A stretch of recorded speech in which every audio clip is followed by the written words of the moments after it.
Hello, everyone. um, Thank you for coming to the show. I began sculpting stone, I guess you would say, in my first year of my MFA at the Pennsylvania Academy of Fine Art. I was currently, at the time, I was working in wax in very ethereal forms.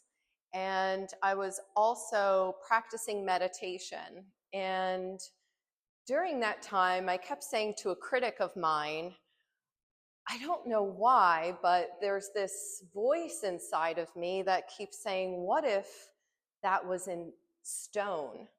And if anyone's familiar with the Pennsylvania Academy of Fine Art, there was an absolutely amazing woman there at the time named Renee Folks. She was there for many years. She was a painter and she taught painting. However, I gravitated to a lot of the critics who were painters because they sort of made me think differently in terms of my work than a sculptor that was, or sculpture painters who were more, I would say critical about like the detail and the process, where the painters were more like, I don't know, they were thinking outside of the box and they were looking at my work and critiquing it differently, and it really just inspired me. And Renee every week would say to me, well, what if you tried stone? And I would say, Renee, don't be crazy. I don't know how to carve stone. I've never even touched stone. And she would say, well, what if you tried? And that day I said, well, okay.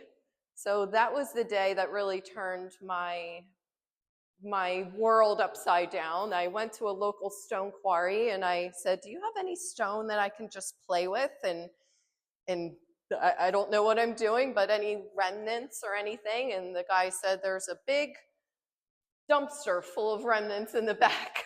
Have at it. And I would look down in the dumpster and bring all this weird stone home, not knowing what I was doing. And I would say, Renee, I don't know how to hit it. I don't know what to do with it. And she said, this was during the pandemic. So this was in 2019, I believe, 2020. Yeah, it was 2020. And she said, well, there's a stone carving continuing ed class, and his name is Stephen. She said, why don't you call him? So I contacted Stephen, and he said, well, my class isn't running. It's the pandemic. Everything's online right now, and you can't really teach stone carving on the internet so much. So he said, I'll meet you at school once a week, and I'll teach you the basics, the tools, this and that. So long story short, pandemic, I'm driving down the city just to meet Stephen because my MFA that year was online, on Zoom. It was the weirdest thing. But I was getting to go to school and talk to Stephen, and he was teaching me the tools. And the first day, I'll never forget, I was in the room with him and he gave me the chisel and the hammer, and he said, put a piece of stone in front of me. He said, here's how you hold the chisel. Here's how you hold the hammer. He said, now have at it. And I thought, okay. And I'm hitting it and I'm like, no, I don't like it. He said, well, that's limestone. Come on over here.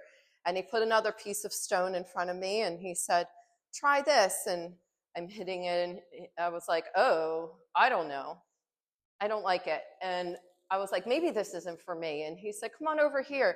And he wheels this piece on a table over to me, and it looked like someone was working on it. And I said, well, is this someone's work?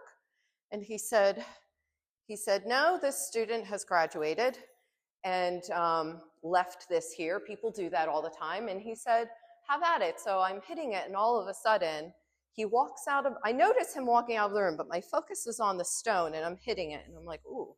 And I hit it again, and I hit it again, and I hear this ting, and it's like vibrating inside of me. I'm like, ooh, I got the chills. And I'm like, Stephen, what is this? And I guess he was around the corner. He came back over and he goes, that's Carrara marble. And I was like, I like it. And he left the room, and I went at it for about an hour, not knowing what I was doing, but it captivated me. And that piece of stone turned into my first sculpture in hail.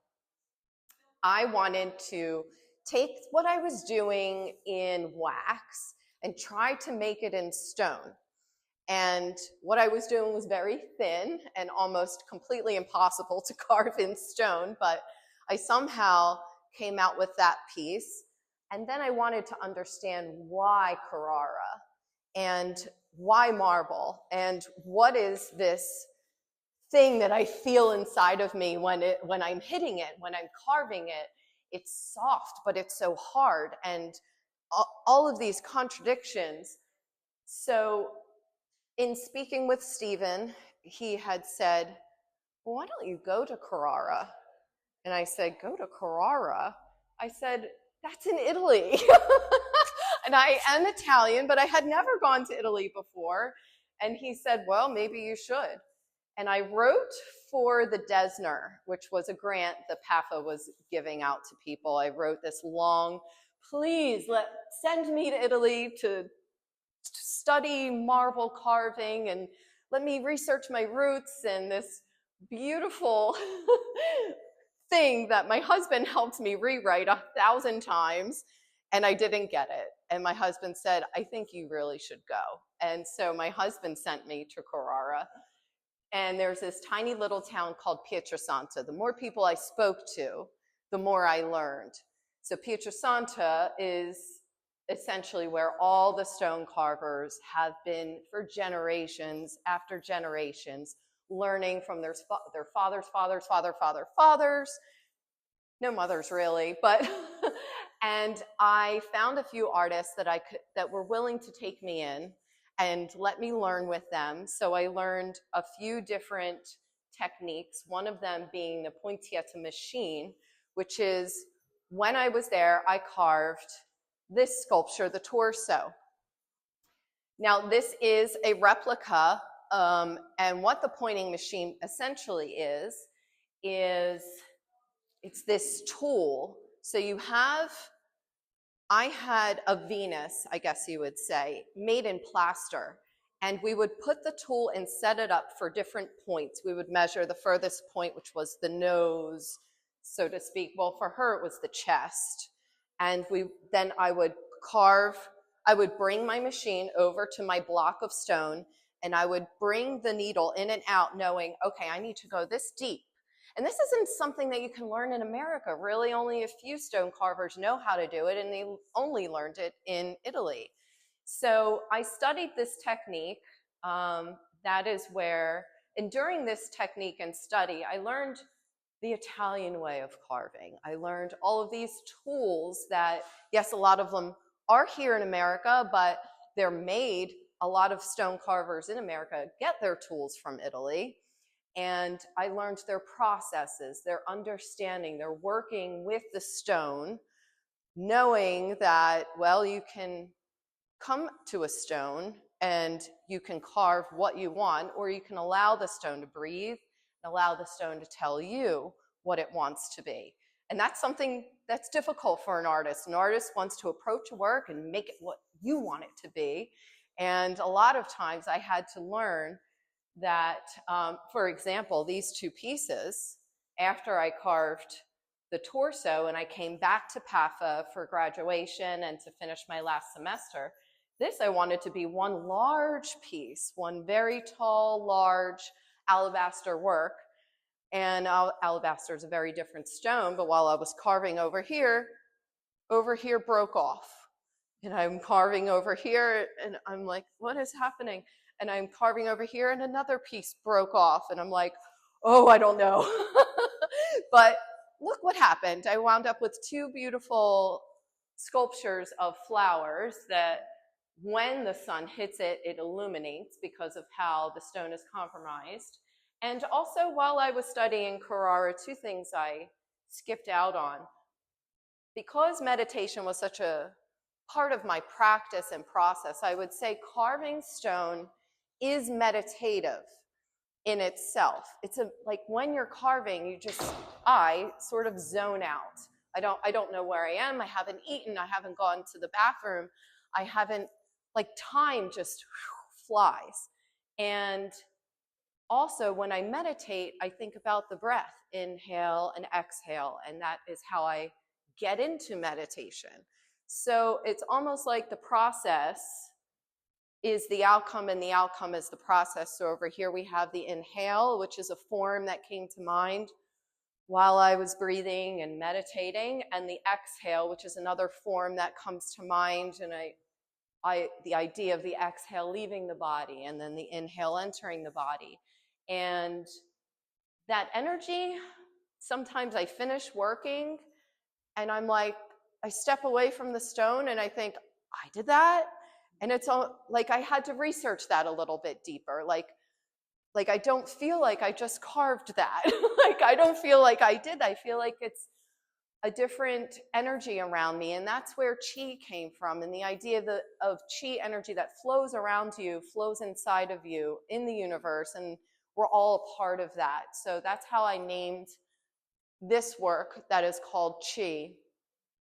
And essentially this work, during my thesis and my graduation, because of all of my works being white stone, I did not want to put them and present them on a white pedestal.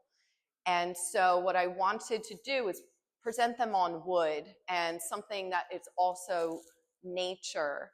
And so I found these pedestals and I didn't know they were going to look like this, but I started taking the bark off and I was thinking I'm going to remove the bark. Again, the person that wants to do what they want, right? I'm going to remove the bark, I'm going to sand them, and I'm going to stain them really dark so that the work really, shows. And as I was removing the bark, all of these little, do you see all these little, moments and the different colors? And I thought, oh my, I can't touch these now. Someone else has already made them what they are. And again, I had to let it be. And these are ash trees, and there's some kind of bug that climbs under the bark. And they make all of these little designs. I know a few people came to me during my thesis and they're like, oh, did you do? I said, no, I did not do that. This is created by nature. And so I'm sort of just showing it off. They're supporting my work and this is what happened. But I had this huge pile of bark in my studio and I thought, what am I going to do with all of this bark? It's so pretty. And I had all of the trees, PAFA, the Pennsylvania Academy of Fine Art, they're a museum, so they're very specific on natural materials. And I had to have all of these pedestals fired in a kiln for a week straight, and they do it very specific way, or otherwise they weren't allowed in the museum and in my thesis show. And so I thought, what am I going to do with all of this bark? It's fired, it could be something. And there was this huge blank wall next to my thesis presentation. And I thought, well, what if I just made something? And I needed to express the chi that I feel enters me and creates all of these works. So that's the other way how chi came about. And I think if you walk around, there are a few photos of me when I was studying in Pietrasanta, which is about a 10-minute drive from Carrara. I would go to Carrara on Sundays and I would just sit because they weren't mining at that time. They don't mine on Sundays. And I would sit, it was quiet, I would be alone by myself and I would just meditate and connect and try to understand what is it about Carrara, or what am I so drawn to, and just spend time there where the source of the material that I was so attracted to. And so these 3 photos and those 3 photos are moments of me meditating in Carrara. And I think that pretty much sums up my artist talk. I could go on, but does anyone have any questions? What about this green one? Oh, so that is one of the newest works. I had carved an oyster already. I had gone to the what is it? This in New York. The Complete Sculptor. It's a great source. I love that place. the complete sculptor. Mark, he's absolutely amazing. Sometimes I'll go in there and I'll say, I need a stone that's this size and this. And sometimes I'll go in there and I'll just pass by a stone that's calling me. And that stone was calling me. I had no idea what it was going to be. I had never really worked with soapstone or steatite or whatever you want to call it. I had made an oyster and it sold. I molded the oyster that I had made in marble and I made a bronze of it and that sold. And I thought, well, maybe I'll just make it sort of the color of something oceanic. It has all these waves. I can flip it around and show you on the other side. Looks like the ocean to me. And so I thought, well, I'm going to do another oyster. Maybe this one will be for me. But yeah, it was a lot of fun because it has a lot of layers. In photographs of it, people asked, did you glue pieces? And I said, no, this is actually the stone. This is how all stone's pretty much layers upon layers. It's so fun. Touch it. Oh, wow. Isn't that fun? Did you carve these? Yeah, I carved all of these grooves. Yeah. I'm going to go this way. Yeah. Oh, sorry, Romy. And of course you carved this. Yeah. I studied in Pietrasanta. You didn't. We'll have to talk. Oh, we do need to talk. Oh, I love that.